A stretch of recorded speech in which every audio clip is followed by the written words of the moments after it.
on here and do a quick collective message. There we go. Okay, there we go. I want to get on here and do a quick collective message for you guys because I know I have not dropped the element sign readings, but I promise you they are coming ASAP, okay? So let's see collectively, what can we expect, or what are we dealing with right now? Let's get some clarification. If you had any, let's see. So this will be, it may not resonate, it may resonate. So we have pathway, which I always notice the butterflies in this card when I see pathway, because it just gives me like, it's hope. It's like hope for a new life, hope for a transformation, hope for a way out. Ooh, you got lovers. Okay, so this could be actually in love, or this could be like alignment within yourself. You have 8 and 6 here. 8 is definitely, because you have 35, which busts down to 8. 8 is all about transformations, like I said, okay? So I feel like you're walking into a new life, or it is time for you to walk into a new life. And then you have the lovers here, which is 6. And 6 talks about soulmates and past energy. So I feel as though you, let's see if you're letting go or you're needing to reclaim this energy. So we'll just stick with these two for now. I feel like this is going to be a little bit more of a serious reading. Okay. So let's see here. What do we need to know about this pathway? Okay. King of Cups. And the Hermit. Oh, the Star. I thought that was the Hermit. Okay, so first I want to say that if this has to really do with love, I want to show y'all these cards. Let me cover this up. King of Cups and the Star. So I feel like he's watching her, right? He's looking at her. He's watching her.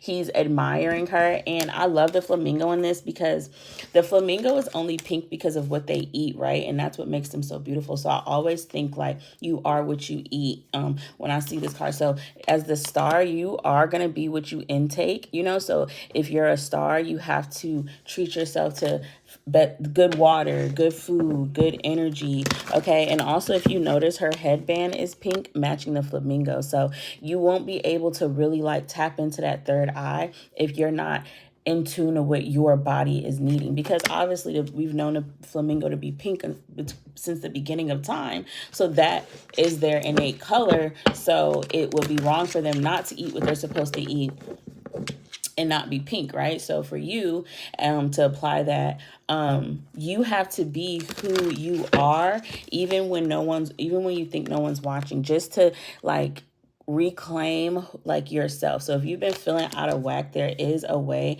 for you. So I feel like we could go both ways, right? With a relationship, perhaps somebody's going to come in and show you, like remind you of your beauty and your etherealness. And I just love this card so much. I have to cover her boobs. I just love the blues, and I love how they're both matching the blues. So we're definitely talking about our emotions here. We're definitely talking about how we feel, how we are addressing and processing things emotionally. And then not only just emotionally, but on like a deeper level. So like the things that are going on in your life, are you able to, process it? Are you able to make sense of it? Use it for fuel. Use that energy. Use your emotions to fuel your life, fuel your judgment, fuel your energy. So it's giving, I'm going to name this, you are what you eat. You are what you eat. Okay, so what's the advice that we need? I'm sorry, y'all. I'm trying to make it all aesthetically pleasing. I'm doing the most. Okay, so what's the advice that we need here? What's the advice? Okay, we have the 5 of Swords. Surrender.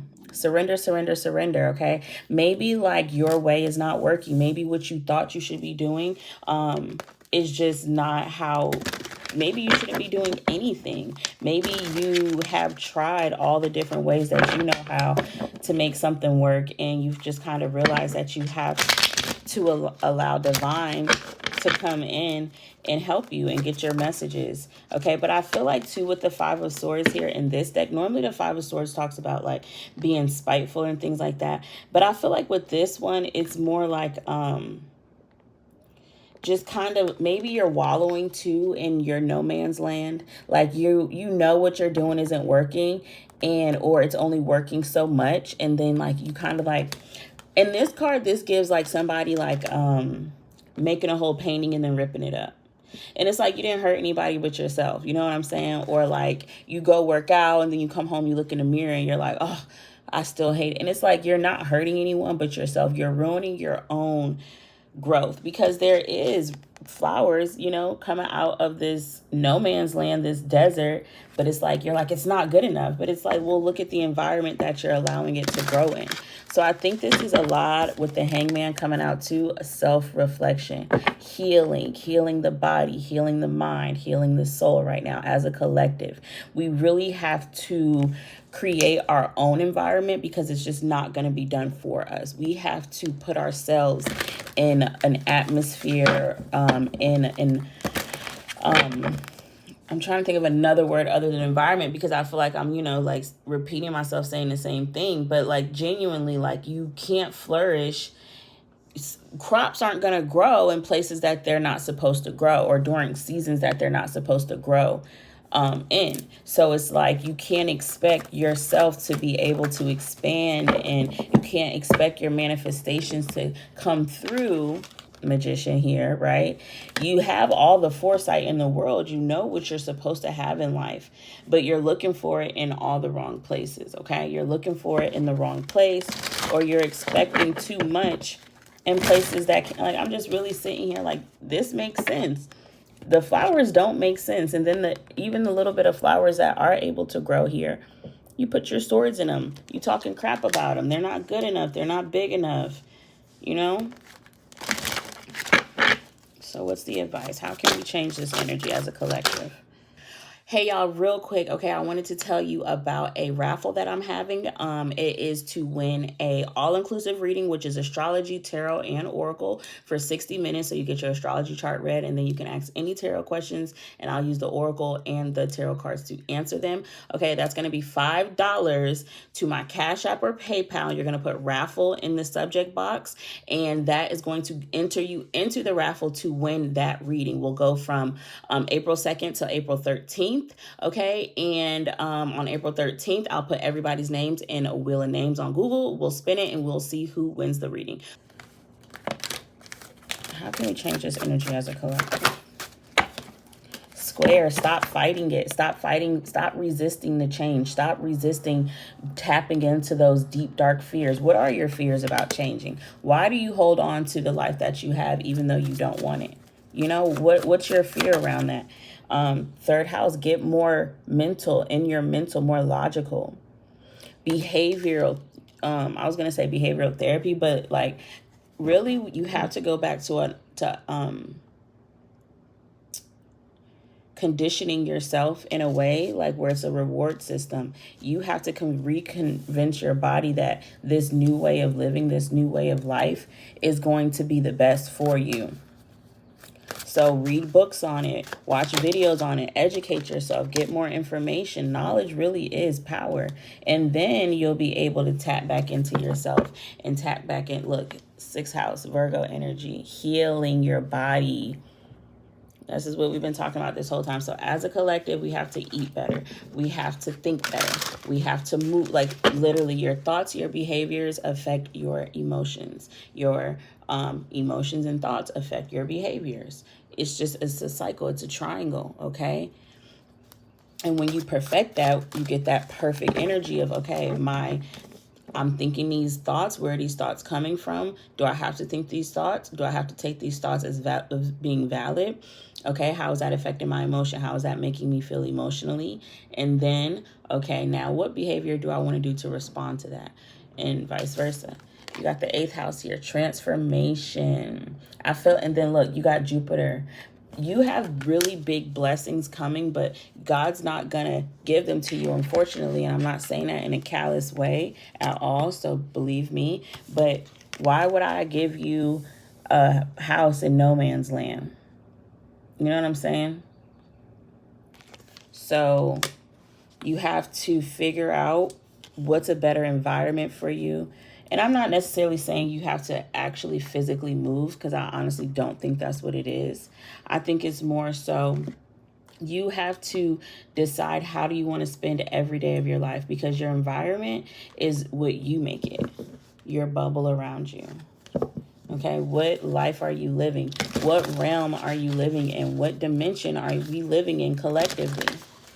We have to tap back into the earth. We have to give back to the earth. We got to get out of a victim mentality. We have to be more creative. Tap into the subconscious. Perfect world mentality is not a wrong way to go. I'm telling you, because it'll motivate you. If you think of a perfect world and then you're like, oh, then you size it down, that size down goal is going to feel way more attainable because you already are thinking so big. So you're like, okay, here goes my big goal, but okay, I can't really get that. But what's one little goal I can get in this big goal? And if we're all dropping water into a whale, I mean, a whale, okay, a well, I don't know, fruit and slip. But if we're all dropping water into a well, eventually it's going to fill up. But if you're just thinking, oh, I'm just doing it. No, there's other good people around that's trying to make this world a better place. And think, oh my God, come on now. Thank you, Spirit. Like attracts like. If you long for more love, be more loving. And then consider your foundation. How committed to love are you? How committed to this goal are you? The number 2 and the number 50. Love is all around you. They're so cliche, but I really love these cards. There is love everywhere all the time. Simply acknowledge this as truth. I mean, boom. So as a collective, we have to get back into our feels. We have to believe in magic. We have to believe in manifestation. We have to believe in transformation. We have to get out of the flesh. We have to get into the mind, the spirit, the soul, the body. And we have to be realistic about what can we achieve. 11:11 on the timer. What can we achieve where we are and what we're working with? Okay? And then use that. And what you have achieved and what you have grown, don't dispute it or don't, disregard it because it's not as grandiose as you would like it to be. It's still something. You get what I'm saying? All right, collective. I promise I'll get you guys the signs read out at least by Friday night, okay? I know I'm behind. It's been a busy week in school. Y'all know what I say. Love yourself first, and I'll check you next time.